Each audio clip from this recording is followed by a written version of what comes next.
Welcome back to Declutter and Done. Why is it so hard to let go of things you don't use anymore? You see them sitting there every day. But when it comes time to get rid of them, something holds you back. It's not just about laziness. Often it's the emotions or memories attached to those items that make it hard to let go. You might feel guilty about getting rid of a gift or worried you might need it later. Today, we'll break it down into small steps. We'll focus on one area at a time and finish it before moving on to the next. Keep the pace simple and manageable so you can stop when you've completed a space and feel accomplished.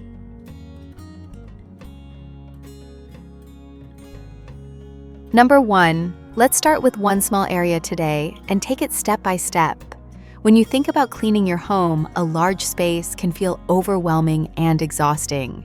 Many people think they need to spend the entire day cleaning, but then end up putting it off because it feels like too much.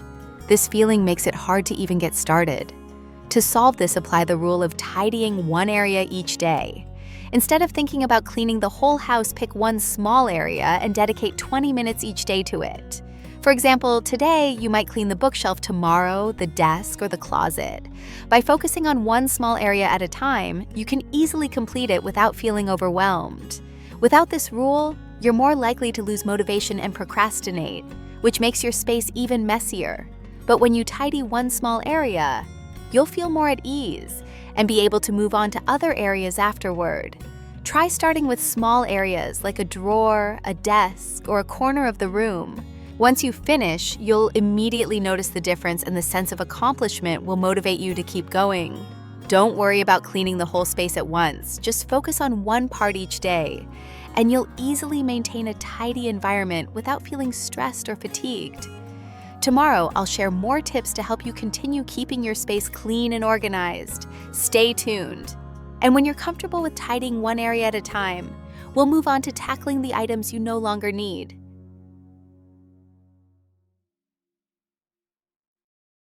Let's ask ourselves the right question to make better decisions. When you look at an item that you know you no longer need but still can't seem to let go of it, it's usually because you ask yourself, what if I need it later? But in reality, we rarely need most of the things we hold on to. The fear of lacking something in the future often makes us hold on to items we haven't used in months or even years. Holding on to things because of this fear only creates unnecessary clutter and stress in your home. The emotional attachment and the fear of missing out when thinking about throwing something away often causes us to procrastinate on the decision. We delay it again and again, leaving our spaces disorganized. Every time we see the item, it feels like there's something weighing on our minds, preventing us from fully enjoying our space or even starting to clean. To overcome this, try asking yourself a simple yet powerful question. If I didn't have this item today, would I go out and buy it again? If the answer is no, then it's a clear sign that this item no longer serves a purpose in your life. By asking this question, you force yourself to think about the item objectively, without the emotional baggage of guilt or fear of regret. Once you start asking yourself this question, you'll notice that it becomes easier to let go of things that you don't need. Your space will feel lighter, more organized, and much more pleasant to be in. You'll start realizing that the items you thought were necessary were actually just taking up space, both physically and mentally. By practicing this method, you will not only have more control over your environment, but also feel more in control of your life. It's a simple shift in mindset that can lead to less clutter, less stress, and more peace in your home. And once you've started letting go of unnecessary items, we'll dive into how to easily decide what to keep and create an organization system that truly works for you.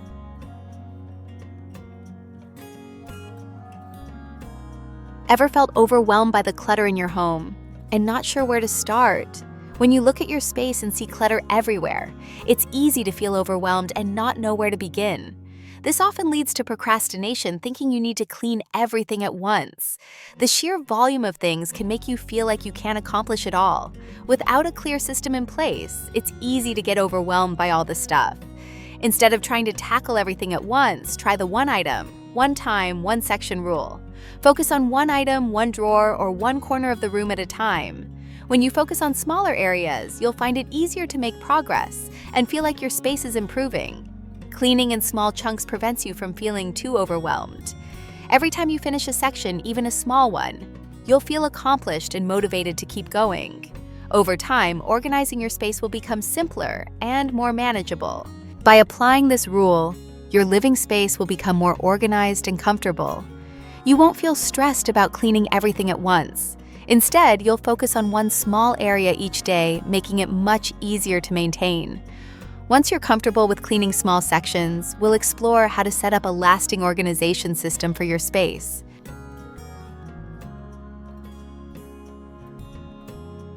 Have you ever felt frustrated looking for something you use every day buried under piles of stuff? We often leave things scattered around the house without considering how we can organize items by frequency of use. This leads to unnecessary frustration when you can't find something you need even though it's right there. Without a proper organization system, your space becomes cluttered and hard to manage. When you don't organize items by how often you use them, you waste time searching for everyday essentials. Things you use daily, like your keys, phone, or wallet, often end up buried in deeper drawers or in random places, while items you rarely use take up valuable space. A simple solution is to place the items you use most often in easy-to-reach spots. Items you use less frequently can be stored in more distant or less accessible areas, or in boxes and drawers. This will save you time and energy looking for what you need, and make your living space feel more organized and manageable. Once you start organizing by frequency of use, your space will feel more functional and efficient. You won't waste time searching for the things you need, and everything will be more accessible when you need it. After getting your space organized by frequency of use, we'll move on to creating a long-term system to help you keep things in place.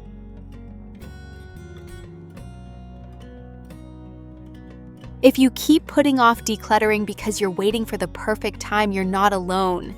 Many people feel like they need a whole day or weekend to get things organized, but the truth is, decluttering doesn't need to be done all at once.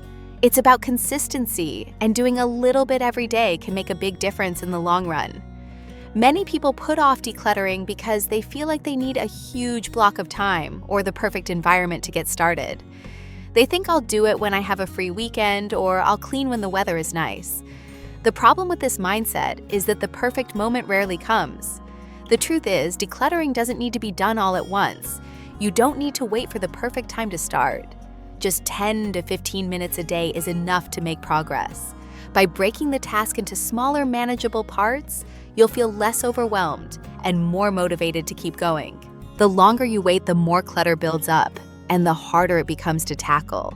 Waiting for the perfect time is just procrastination. The clutter will still be there, and you'll end up feeling stuck in the same place. Start small. Commit to just 10-15 minutes a day, even if it's only one drawer or a small section of the room. Over time, these small steps will add up, and your space will gradually improve. You'll feel a sense of accomplishment, which will motivate you to continue. As you begin making decluttering a habit, we'll also explore how to keep your space organized and sustainable in the long run.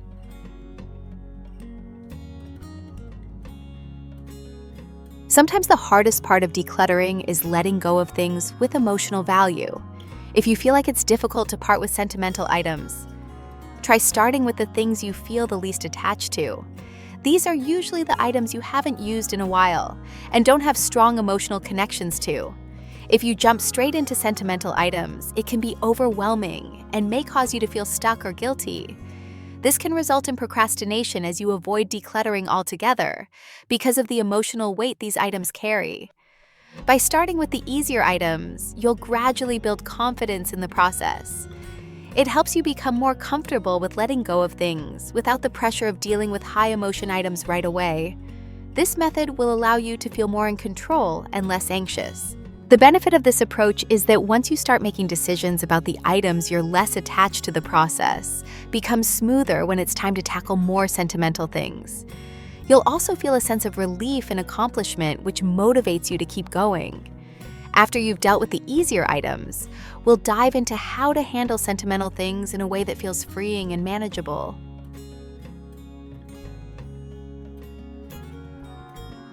Many of us are tempted to buy new organizing products thinking they'll help us declutter and organize better.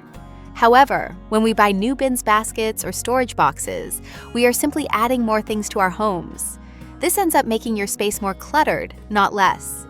While new organizing products might help you get more organized in the short term, they also contribute to a cycle of constantly buying more stuff to store more stuff.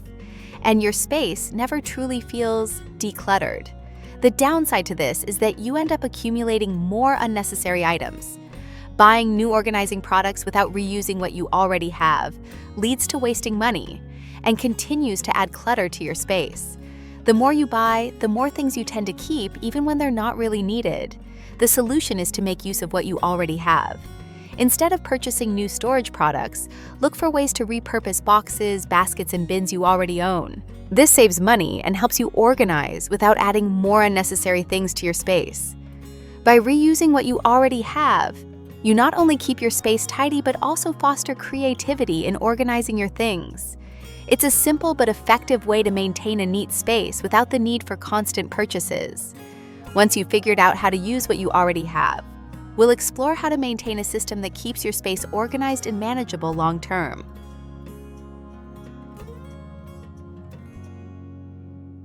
If you don't have a system in place, your space will quickly become chaotic and difficult to manage.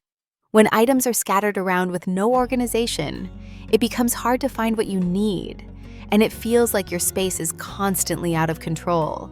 This lack of structure leads to clutter frustration and wasted time spent searching for things. Without a clear system, it's easy for things to pile up and create a never-ending mess. The problem with leaving things disorganized is that it's not just about the clutter, it also wastes your time and energy. When you don't know where things belong, you spend unnecessary time looking for them instead of focusing on other tasks. Plus, without a system, it's easy to keep accumulating more items without properly managing them. The solution is to create a clear organization system for each area. Instead of letting things pile up randomly, assign specific places for everything. Use bins, baskets, and drawers that fit the items, and make it easy to find what you need. This will not only save you time, but will also keep your space tidy and under control. By putting a solid system in place, you'll start to see how much easier it is to maintain order. You'll know exactly where everything goes, and your space will stay organized with minimal effort. To ensure the system works for the long term, we'll now look at how to keep it running smoothly and maintain a clutter-free environment.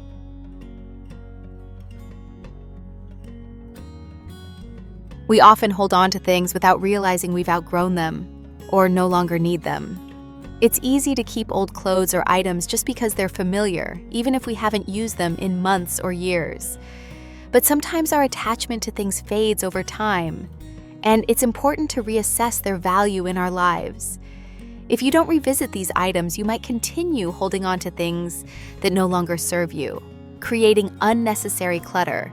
The longer you keep things you don't use, the harder it becomes to let them go.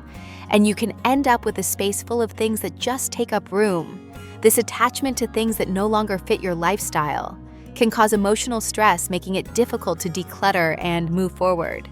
The solution is simple. Try using these items again or putting them in a new context. For example, wear that old jacket or use that kitchen gadget you haven't touched in a while. This experiment will show you whether you still feel attached to them or if they've truly lost their value in your life. You might realize that you no longer enjoy the item as much as you once did, making it much easier to part with. This process can also help you gain clarity on what truly adds value to your life and what just takes up space. It helps you recognize that not everything from your past needs to stay with you, making it easier to let go of the clutter and create a more organized and stress-free space. Once you've begun experimenting with items, we'll look at how to handle more difficult sentimental items and find a way to let go without feeling guilty.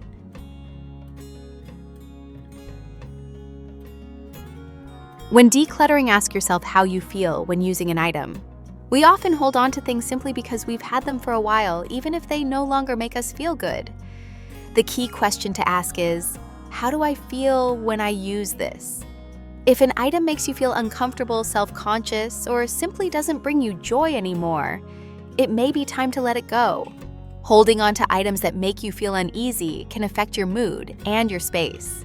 When you keep things that don't make you feel confident or comfortable, you carry that negative energy with you every time you use them. This clutter isn't just physical, it affects how you feel in your environment. The simple solution is to listen to your emotions. If you try on an item and feel self-conscious or uncomfortable, it's a sign it no longer serves you. Letting go of such items will help create a space where you feel good, both physically and emotionally. By asking yourself how an item makes you feel, you'll quickly identify what's worth keeping and what's not.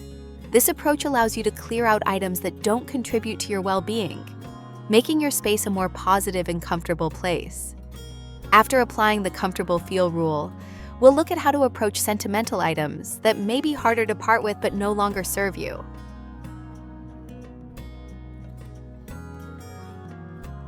Setting specific goals for each space helps avoid feeling overwhelmed. When you look at your entire home, it can be easy to feel like there's too much to clean and organize all at once. The idea of tackling everything can leave you feeling stuck or frustrated. The key is to break it down into smaller, manageable tasks. Instead of thinking about cleaning the whole house, set clear goals for each space. For example, focus on decluttering your living room, then move on to the kitchen or your workspace. By giving yourself small, achievable goals, you'll feel a sense of accomplishment after each task, which will keep you motivated to continue. The risk of not setting these goals is that you might end up feeling overwhelmed and never really start. Without clear boundaries for each area, you'll struggle to stay focused and organized, which makes the task of cleaning feel endless. Breaking it down into parts ensures progress and makes the entire process much less stressful. By setting specific goals for each area, you'll feel a sense of control and achievement as you progress. This method will help you stay on track and create a sustainable routine that keeps your space organized over time.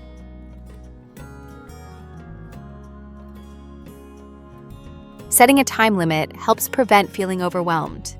When you think about cleaning your entire house, it's easy to feel like it's a never-ending task. The idea of spending hours cleaning can be stressful and discouraging. Instead, set a time limit for each cleaning session. 20 to 30 minutes is ideal. By focusing on small, manageable tasks within a set time frame, you'll avoid feeling like you're cleaning all day. The problem with not setting a time limit is that cleaning can stretch on forever. Without boundaries, it's easy to get stuck in a never-ending loop of tidying up, and you'll start to feel frustrated and exhausted. The key is to focus on completing one small part of the job at a time, without worrying about finishing everything in one go. By breaking tasks into smaller time frames, you can stay focused, work more efficiently, and feel accomplished after each task.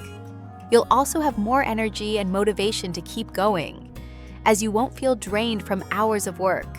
With this approach, you'll be able to maintain a clean space without getting overwhelmed by the thought of spending hours on it.